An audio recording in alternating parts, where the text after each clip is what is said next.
Voilà, pour cette deuxième rencontre sur Saint Joseph à l'école de Saint-Jean-Eudes, nous nous arrêtons sur la salutation qu'il a composée et qui a été lue la dernière fois, qui sera remise aussi à la fin de cette vidéo pour réentendre cette belle prière de Saint-Jean-Eudes. Une prière composée soit au début de la congrégation, en 1643-44, ou bien 8 ans plus tard, en 1652, lorsqu'elle apparaît dans les livres d'édition. Mais quoi qu'il en soit, Jean-Eudes a toujours eu cette dévotion, pour reprendre un mot du XVIIe, cet amour particulier pour Joseph. Cette salutation à Saint Joseph rejoint deux autres salutations, une au cœur de Jésus et de Marie, Ave Cor, ou bien celle composée pour la Vierge Marie, nous te saluons Marie, fille de Dieu le Père. Ces prières ont la même structure, c'est-à-dire 12 salutations et 12 bénédictions. Parmi les 12 salutations, pour Joseph, Jean-Eudes les divise en 3, donc 3 groupes de 4, et le premier groupe va nous intéresser spécialement aujourd'hui, qui parle de la relation de Joseph avec la Trinité, qui nous révèle le mystère de sa personne, de sa mission et de sa sainteté. Nous te saluons, Joseph, image de Dieu, le Père. Nous te saluons, Joseph, Père de Dieu le Fils.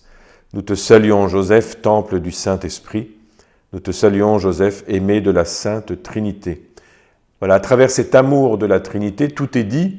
C'est une parole très simple, mais qui nous dit bien comment Joseph a accompli les missions que Dieu, Trinité, lui avait confiées pour prendre soin du Fils de Dieu, Jésus. C'est pour cela, je pense, qu'il y a cette parole « Joseph, aimé de la Sainte Trinité ». Alors la première mission que Joseph a accomplie, c'est qu'il a été pour Jésus l'image de Dieu le Père. Autrement dit, l'expérience humaine de sa filiation a été pour Jésus une lumière pour comprendre le mystère de sa relation avec Dieu son Père. Si Joseph est image de Dieu le Père, alors il y a une analogie entre la paternité terrestre exercée par Joseph et la paternité éternelle de Dieu. Alors cela peut nous donner le vertige, mais justement c'est une analogie, c'est-à-dire une comparaison de relations. La paternité de Joseph a été vécue sur la terre par Jésus comme l'image de la paternité éternelle dans la Trinité. Et remarquons qu'après avoir été formé comme à cette image de Dieu le Père, eh bien Joseph s'efface, n'en parle plus dans les évangiles, après les évangiles de l'enfance, et les paroles de Jésus s'adressent à Dieu, son Père éternel. Mais il a été pour Jésus effectivement l'image de Dieu le Père. Alors il a participé pour sa part à la révélation de la paternité de Dieu. Alors le deuxième objet de cette salutation, c'est « Nous te saluons, Père de Dieu le Fils ». Voilà la mission encore plus explicite. Cette fois, c'est une mission exercée à l'égard du Fils de Dieu, celui qui est le Verbe éternel, celui qui s'est incarné, celui qui s'est abaissé, ou comme dit aussi la lettre aux Philippiens, celui qui s'est vidé de lui-même, qui s'est anéanti. C'est bien le même qui est la parole créatrice et qui est ce petit qui vient dans le sein de la Vierge Marie, qui va naître à Bethléem et dont Joseph va prendre soin. Jean-Eudes utilise souvent le mot d'anéantissement pour dire comment ce Verbe éternel et immortel a pris notre condition. Eh bien, c'est Joseph qui a pris soin de celui qui s'est fait si petit, celui qui s'est anéanti. Et nous entendons la parole de l'ange qui a été prononcée dans la nuit, Matthieu 1, 20. Joseph, fils de David, ne crains pas de prendre chez toi Marie, ton épouse, puisque l'enfant qui est engendré en elle vient de l'Esprit Saint. Voilà la mission de Joseph, prendre chez lui Marie et l'enfant, en lui donnant, bien sûr, un sens bien plus grand que prendre dans sa maison. C'est une interprétation que fait saint Augustin sur quand Jésus remet Jean à Marie ou Marie à Jean. Il dit à ce moment-là, Augustin, il l'a pris dans ses biens intérieurs. Je crois que nous pouvons faire la même interprétation pour Joseph.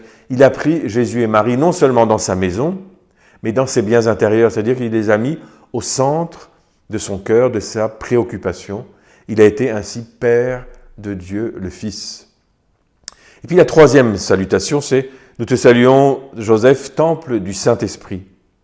Joseph est justement cette maison, ce temple rempli de l'Esprit Saint qui reçoit les faveurs de l'Esprit, qui est comblé de l'Esprit, transformé par l'Esprit pour accueillir chez lui, en lui, le Fils de Dieu et en prendre soin pour l'élever, le faire grandir et qu'il puisse lui-même, le Fils de Dieu, accomplir sa mission, c'est-à-dire de vivre au milieu de nous pour nous apporter le salut de Dieu. Voilà, Joseph se laisse habiter par l'Esprit Saint pour devenir lui-même le temple où habite le Fils de Dieu, son Fils, Jésus. Alors nous comprenons pourquoi Jean-Eudes a tant exalté Joseph, aimé de la Sainte Trinité. Alors finissons en priant avec quelques expressions des litanies de Saint Joseph, composées aussi par Saint Jean-Eudes, sur cette relation avec la Trinité. Saint Joseph, que le Père éternel a établi maître sur sa maison, prie pour nous. Saint Joseph, que le Fils de Dieu a voulu appeler son Père, prie pour nous. Saint Joseph, que le Saint-Esprit a rempli de tous les dons d'en haut, prie pour nous. Voilà, que Saint Joseph nous aide nous-mêmes à accomplir notre mission, puisque nous avons été baptisés au nom du Père, du Fils et du Saint-Esprit. Amen.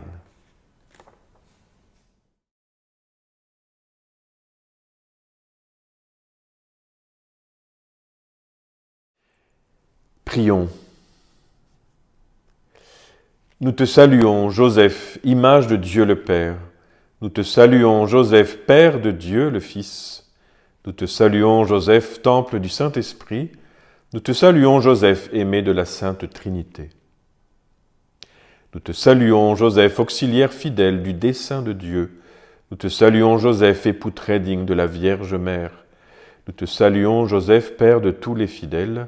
Nous te saluons, Joseph, gardien des vierges consacrées à Dieu. Nous te saluons, Joseph, fidèle au silence intérieur. Nous te saluons, Joseph, ami de la sainte pauvreté. Nous te saluons, Joseph, exemple de douceur et de patience.